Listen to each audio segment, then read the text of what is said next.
انتوا هتفضلوا ساكتين كده؟ انتوا ساكتين ليه يا إخلاص؟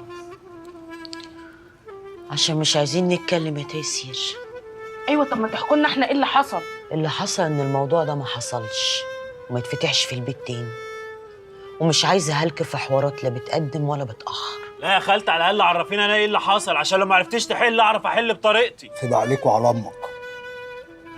طب احكي لنا يا قلب اختك ايه اللي حصل؟ عايزين تعرفوا ايه اللي حصل؟ اللي حصل زي اللي حصل زمان.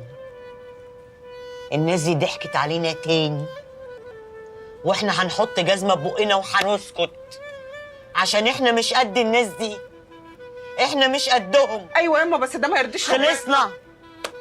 هو احنا ليه بختنا كده معجرت ليه؟ هم الناس دول ما بيكيفهمش الا اذيتنا. قلت خلصنا يا تيسير.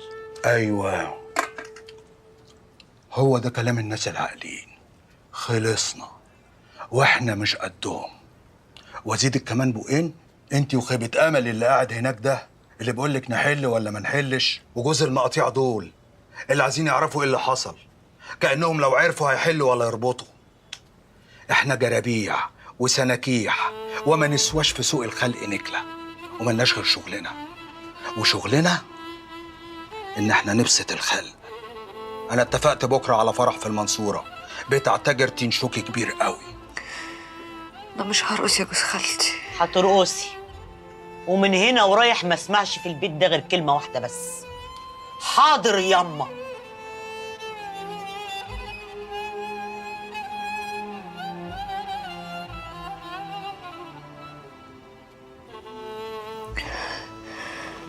حاضر ياما. وكاتب كتابك الاسبوع الجاي على نص.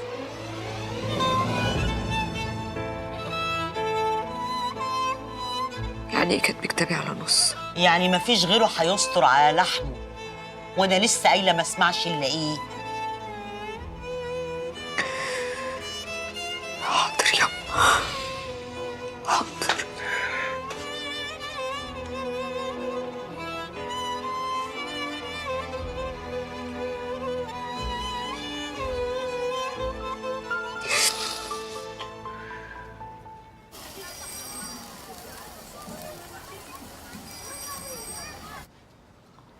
اوعي تعملي حاجه انت مش عايزه تعمليها يا ايش. اصل اكيد يعني مش هتعيشي العمر كله مع واحد وانت مش حباه. هو انت هتتجوزي نص بجد؟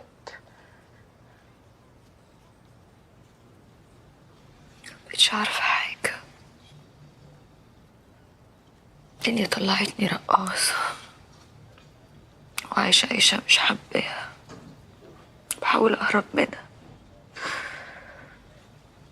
عامله زي الفار اللي بيجري في منور مقفول وحواليه 100 مصيدة، بس هو عارف ان اخرته في واحده فيهم.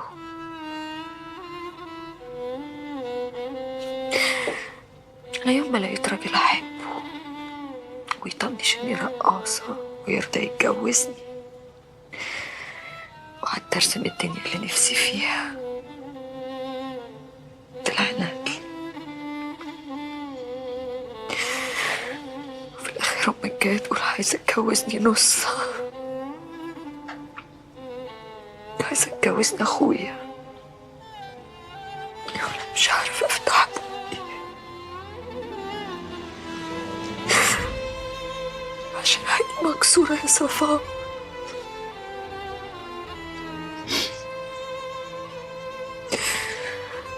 عارفه ايه اكتر حاجه وجعتني في حياتي؟ يا حبيبتي، الوسخ ده اللي هديكي 1,000,000 جنيه اغلى من شرفك بكتير. حسيت اني رخيصه قوي، حسيت اني حته لحم بس ملهاش سعر، ارخص لحمه في السوق. تعاش ولا كان اللي يخليكي تحسي وحش ولا تشوفي نفسك رخيص. بس انتي غلطانه، غلطانه انك ما قلتلوش انا موافقه وخدتي منه ال1,000,000 جنيه. نعم يا روح امك. يا ايش دي اسمها غباوه. لا دي اسمها كرامه. هو انت ليه وحياة خالتك محسساني ان انا بقول لك تاخديهم منه وتكملوا صحاب عادي، تعلقوا لبعض على الفيس وتعيدي عليه؟ لا، الواد ده لازم يتحط عليه وعلى اللي جابوه، وعشان تحطي عليه محتاجه فلوس. لو حبينا نكري عليه ناس محتاجين فلوس، لو جينا نخش معاه في قواضي ومحاكم المحامين محتاجين فلوس. ده احنا اضعف الايمان، لو حبينا نشرد له في مصر كلها محتاجين نتنقل بتكاسي عايزه فلوس. يبقى تاخديهم منه عشان تديله بهم على عينه يا قلب اختك، مش عشان ده تمن شرفك، لان انت شرفك اغلى من عرض اللي جابوه واحد واحد.